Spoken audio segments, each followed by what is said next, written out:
Assalamualaikum warahmatullahi wabarakatuh. Perkenalkan, nama saya Dimas Ramadan. Saya dari kelas 10 B DKV dan saya ingin menjelaskan apa itu gerbang logika. Apa itu gerbang logika? Oke, sini saya akan menjelaskannya.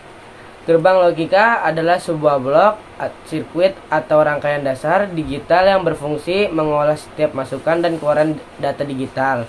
Sebuah gerbang logika dapat menerima banyak masukan, namun hanya memiliki satu keluaran. Output yang dihasilkan hanya memiliki dua kemungkinan, yaitu true atau false. Output tersebut bergantung pada operasi yang dilakukan terhadap input. Dan gerbang logika terdiri dari 7 bagian. Pertama, gerbang logika OR. Gerbang logika OR dapat menerima dua atau lebih input dan menghasilkan sebuah output. Gerbang ini akan menghasilkan nilai true apabila salah satu inputnya bernilai true. Nilai output X dari gerbang OR dapat digambarkan sebagai berikut. Yang kedua, gerbang logika AND. Gerbang logika AND dapat menerima dua atau lebih input dan menghasilkan sebuah output. Gerbang ini akan menghasilkan nilai true hanya jika semua inputnya bernilai true. Nilai output X dari gerbang AND dapat digambarkan sebagai berikut. Yang ketiga, gerbang logika NOT.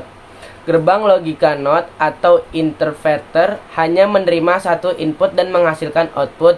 Prinsip kerja gerbang logika ini sangat sederhana. Semua nilai input data yang diterima akan dibalikan menjadi berlawanan.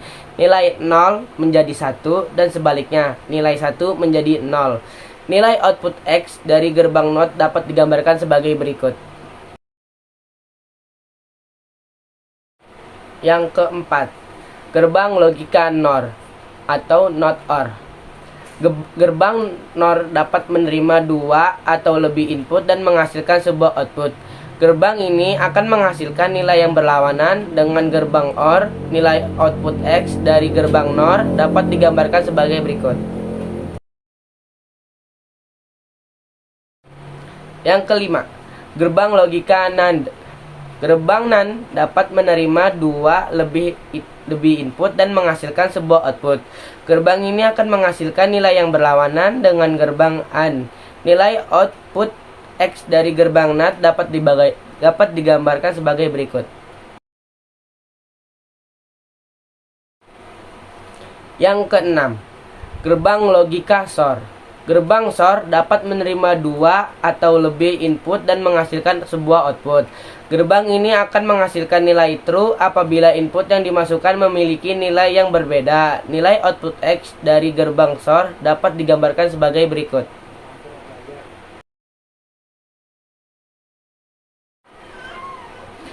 Yang ketujuh, gerbang logika EGNOR.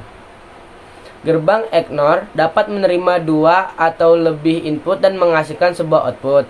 Gerbang ini akan menghasilkan nilai true apabila input yang dimasukkan memiliki nilai yang sama. Nilai output X dari gerbang EGNOR dapat digambarkan sebagai berikut. Itulah beberapa penjelasan secara singkat tentang gerbang logika. Jika saya ada salah kata, mohon maaf. Saya Dimas Ramadan undur diri. Terima kasih.